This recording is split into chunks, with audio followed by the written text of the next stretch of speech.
आज के इस वीडियो में हम आपसे बात करने वाले हैं फेसबुक पर मौजूद एक बहुत छोटी सी पोस्ट के ऊपर। अच्छी पोस्ट है वो, और उसी के ऊपर ये इस वक्त आपसे बात करने की कोशिश है। पोस्ट कुछ इस तरह से है कि दो लोग, एक आस्तिक और एक नास्तिक, यानी एक बिलीवर एक नॉन बिलीवर, यानी एक ऐसा शख्स जो खुदा को मानता है, एक ऐसा शख्स जो खुदा को नहीं मानता। दो लोग समंदर में सफ़र कर रहे हैं किसी किश्ती पर, और वो किश्ती समंदर में डूब जाती है। तो वहाँ कौन ज़िंदा बचेगा? खुदा को मानने वाला या खुदा से इनकार करने वाला, आस्तिक या नास्तिक? तो जो इसका जवाब है वो, क्योंकि इसमें मज़हब को बिल्कुल अलग करके बात की गई है फेसबुक की पोस्ट में, तो वहाँ लॉजिक से बात की गई है। तो लॉजिक से ये है कि जो तैरना जानता होगा वो ज़िंदा बचेगा। मज़हब वाले तो कह देंगे, जो जिस धर्म का भी जिसका अपना अक़ीदा होता है, कि जैसे अल्लाह चाहेगा जिसको वो बचा लेगा। लेकिन सही यही है कि जिसको तैरना आता होगा वो वहाँ से तैर करके बचने की उसकी उम्मीद रहेगी कि वो बच जाएगा या बच सकता है। बहुत सारी चीज़ें हैं जो बिलीफ्स के ऊपर चलती हैं। लोग अक़ीदा रख करते हैं, उन पर मान लेते हैं कि हाँ ऐसा ही है। जैसे कि बचपन में जब हम लोग गांव में रहते थे, तब गांव में लाइट नहीं होती थी, बिजली नहीं थी। गांव की रात बहुत खूबसूरत होती है, ख़ास तौर से जो अंधेरी रातें होती हैं, जिसको अमावस की रातें कहते हैं। 3 दिन रात को चाँद नज़र नहीं आता है। उस दौरान जो आसमान में जो सितारे होते हैं बहुत घने और बहुत खूबसूरत लगते हैं, और पूरा आसमान तारों से उस वक्त भरा होता है, जगमगाया होता है। चांदनी रात भी बहुत खूबसूरत होती है, और बचपन में सुनते आते थे क्या बहुत उम्र तक यही मानते थे। जैसा बचपन में बताया गया था कि चांद है, चांद में बुढ़िया है, और वो बुढ़िया वहाँ बैठ कर के चरखा चला रही है। तो ये बात बुढ़िया और बुढ़िया के चरखा चलाने की बात बहुत वक्त तक बिल्कुल सही मालूम होती थी कि हाँ साहब, चांद में कोई बुढ़िया बैठी हुई चरखा चला रही है। बाद में जाके मालूम हुआ कि ऐसा कुछ नहीं है, और वहाँ पर पहाड़ है। इसी तरह से देखा करते थे कि लोग गले में सांप डाल करके घूम रहे हैं, और वो भीख मांगते थे। तमाशा करने आते थे, तब वो तमाशा दिखाने के बाद मजमे में लोगों से पैसे मांगते थे कि नागराज के लिए दूध पीने के लिए आप पैसा दीजिए। और लोग उस वक्त अक़ीदत में, क्योंकि जो यकीन करने वाले लोग हैं वो यकीन करते हैं हर बात पे, तो यकीन करके कि हाँ साहब सांप दूध पीता है, तो उसको पैसे दिया करते थे। बाज़ारों में लोग, बहुत सारे लोग हाथ में थाली ले करके और उसमें कुछ तेल वेल रख के और सांप को गले में डाल करके घूमा करते थे, और दुकानों पे जा करके और लोगों से, आने जाने वालों से पैसे लिया करते थे कि सांप को दूध पिलाना, इसके लिए आप पैसा दें। बाद में पता चला कि किसी तरह का कोई सांप दूध नहीं पीता है। दुनिया में जितनी भी नस्ल के सांप हैं वो एक बूंद भी दूध नहीं पीते हैं। अब जैसे हम भारत की बात करें तो भारत ऐसा देश है जहाँ पर जो जब कहीं कुछ नहीं था, ज़मीन नहीं थी, आसमान नहीं था, कुछ भी नहीं था, उस वक्त जो हमारे यहाँ के जो लोग हैं वो शायद ये भी कहते हैं कि सिर्फ भारत ही था, कुछ नहीं था। और दुनिया में जितना भी ज्ञान है वो भारत से पहुँचा हुआ है। जितने भी आविष्कार हुए हैं वो भारत की टेक्नोलॉजी को इस्तेमाल करके हुए हैं। भारत के जो लिटरेचर है या जो विज्ञान का ज्ञान है उससे उन्होंने हासिल किया है। यूरोप वगैरह से जो चीज़ें बनी हैं, वहाँ से जो तरक्की हुई है, वो उन्होंने हमसे चोरी करके। इसी तरह से कुछ मुसलमानों का भी अक़ीदा है, वो हर चीज़ में, क्योंकि इंसान का हमेशा से ये रहता है, वो कॉम्प्लेक्स का शिकार रहता है। वो अपने आप को द बेस्ट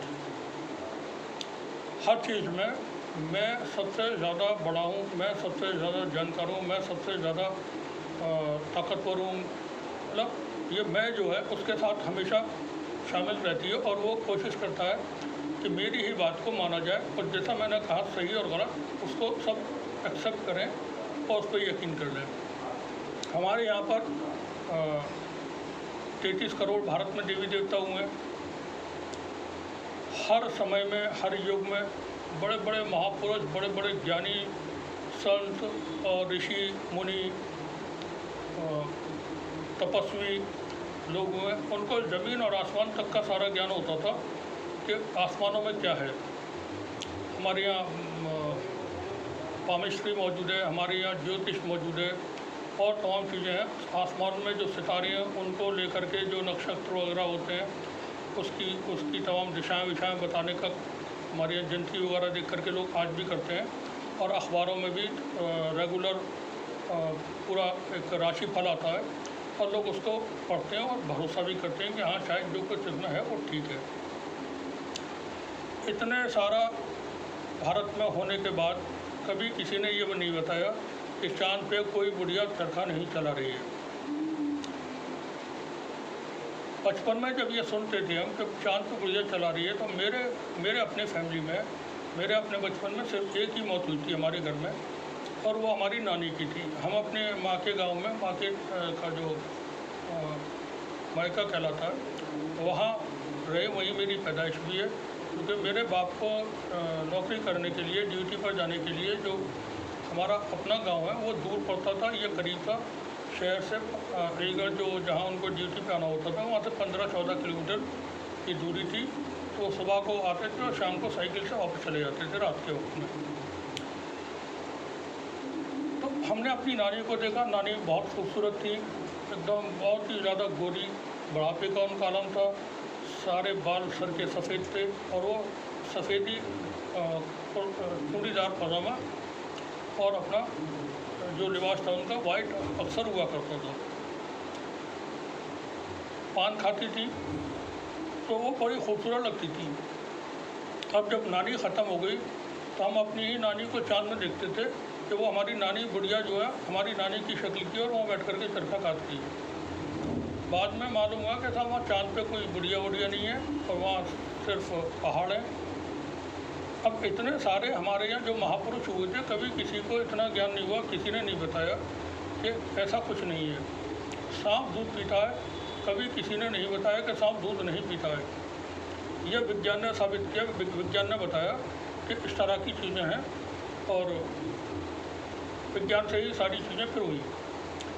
हमारे यहाँ जो एक नरेटिव होता है वो ये है कि दुनिया में जो कुछ है वो सब भारत की वजह से है, हमारा दिया हुआ है और हमसे लोगों ने हासिल किया, हमसे सीखा है। जैसे बात होती है और हमारे यहाँ के बड़े बड़े लोग जो सरकारों के में बहुत बड़े हैं, सबसे बड़े हैं, वो बताते हैं कि भारत में सर्जरी सबसे पहले हुई और हज़ारों साल पहले, 5000 7000 पता नहीं कितने हज़ार साल पहले वो भारत से सर्जरी शुरुआत हुई। गणेश जी की सर्जरी हुई थी और उनको हाथी का सर लगाया गया था। इसी तरह से और बहुत सारे बिलीफ्स हैं। कहा जाता है कि भारत में इंटरनेट था उस वक्त में।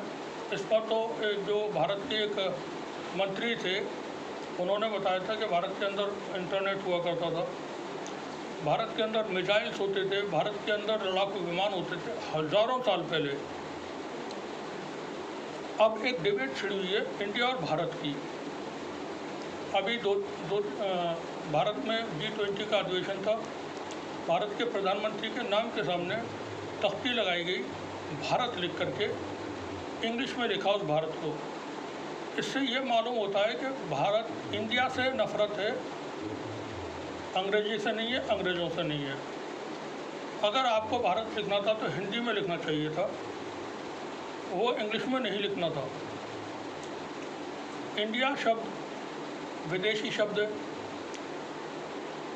भारत देशी शब्द है, ये विदेश का है, ये देश का है।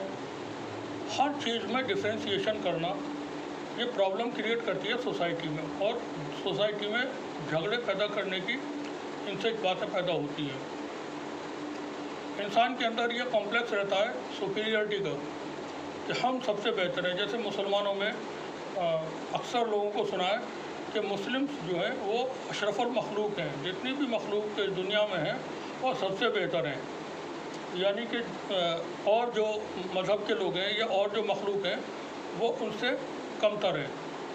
किसी हदीस में, कुरान में कहीं भी किसी भी मज़हब के जानकार ने ऐसी कोई बात कही नहीं है कि मुसलमान अशरफुल मखलूक है। कुरान में कहीं भी नहीं है इस सिलसिले से, कोई एक हदीस भी नहीं है सिलसिले से कि मुसलमान अशरफुल मखलूक है। लेकिन मुसलमान कहते हैं, बहुत सारे मुसलमानों को इस तरह का ये सेंटेंस इस्तेमाल करते हुए देखा जा सकता है।